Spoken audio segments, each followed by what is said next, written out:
नमस्कार दोस्तों, यह पद्य ट्यूशन प्रथम पाठ के लक्ष्य वेद परीक्षा का श्लोक है। ये 5वां श्लोक है। 4 श्लोक हम ऑलरेडी पढ़ा चुके हैं।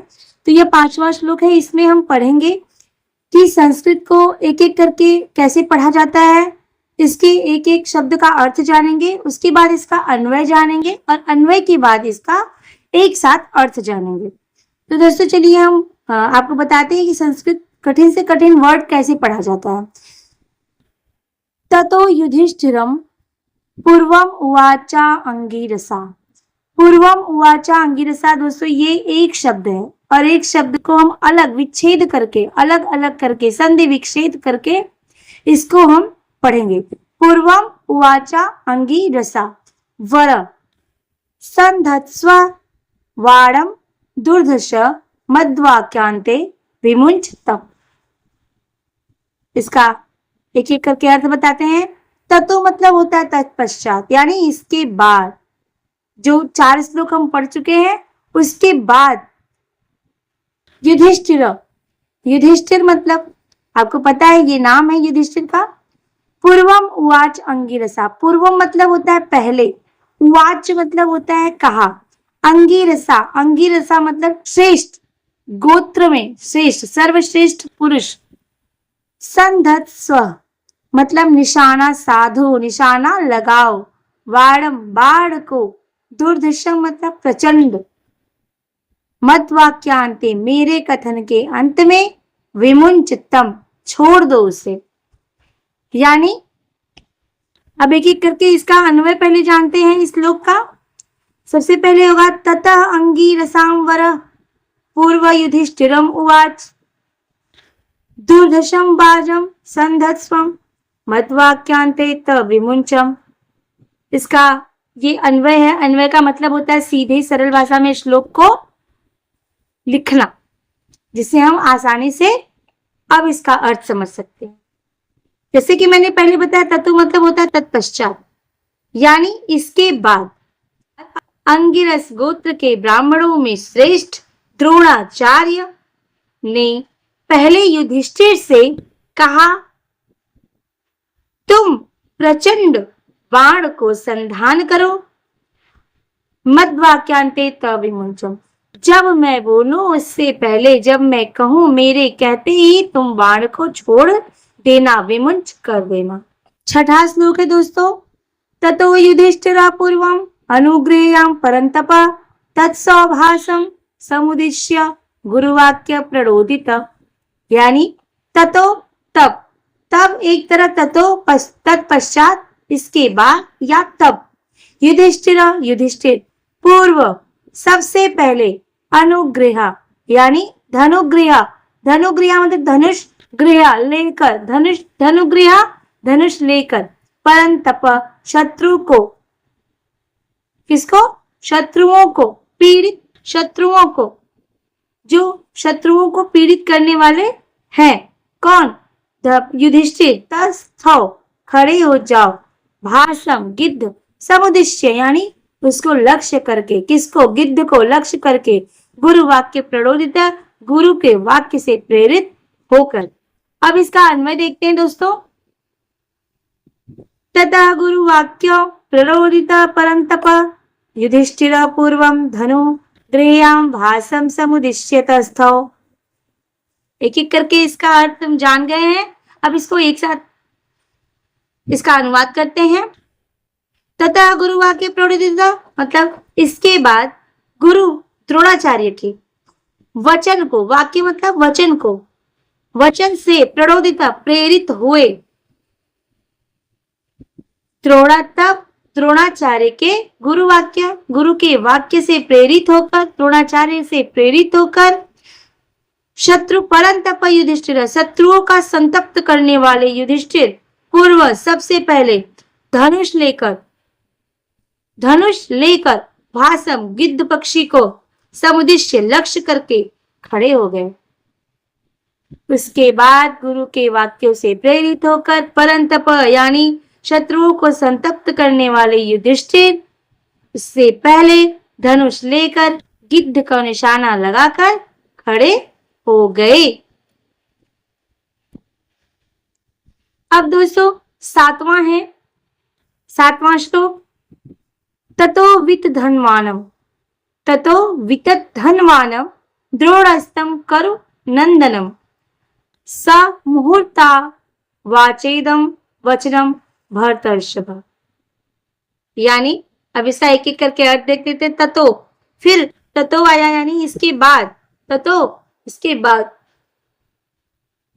वितत धनवानम चढ़ाए हुए धनुष वाले, वितत धनवानम यानी चढ़ाए हुए धनुष वाले, द्रोणस्त द्रोण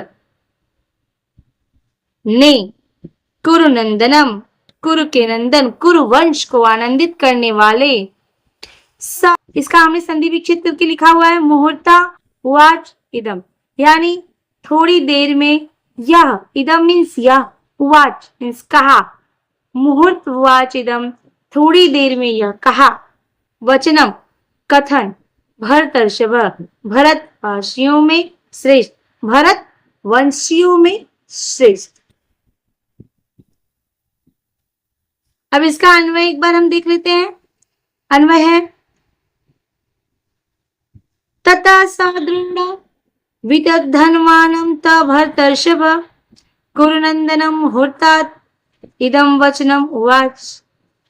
यानी इसके बाद, ततो इसके बाद उन द्रोणाचार्य ने, सद्रोण, स मतलब वह या उन द्रोणाचार्य ने, विदधनवानम धनुष फैलाए हुए, तद भरतर्ष उन भरतवंशियों में श्रेष्ठ, और कुरुनंदनम और कुरुवंशियों को आनंदित करने वाले युधिष्ठिर से यह वचन कहा, मुहूर्तात् आनंदित करने वाले, कुरुनंदनम कुरुवंशियों को आनंदित करने वाले, इदम वचनम उवाच यह वचन कहा। यानी अर्थात इसके बाद उन द्रोणाचार्य ने धनुष फैलाए हुए उन भारतवर्षियों में श्रेष्ठ कुरुवंशियों को आनंदित करने वाले, मुहूर्तात् आनंदित करने वाले, इदम यह वचन कहा। अब 8वां श्लोक है, पश्येन त्वं द्रुमाग्रस्थं भासं नवरात्मज पश्यामित्येव वामाचार्य प्रत्युवाच युधिष्ठिर।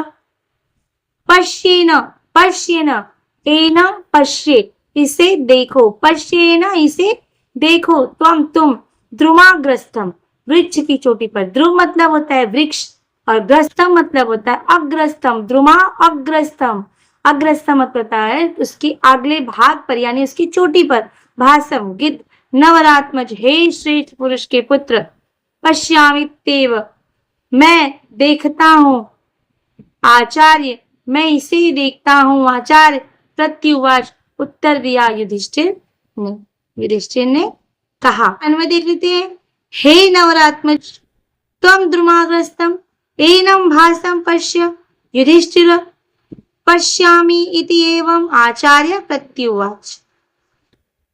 यानी इस श्लोक में द्रोणाचार्य द्वारा लक्ष्य गिद्ध को दिखाए जाने पर युधिष्ठिर द्वारा उसने देखना का वर्णन किया गया है, यानी युधिष्ठिर अब उस गिद्ध को देख रहे हैं।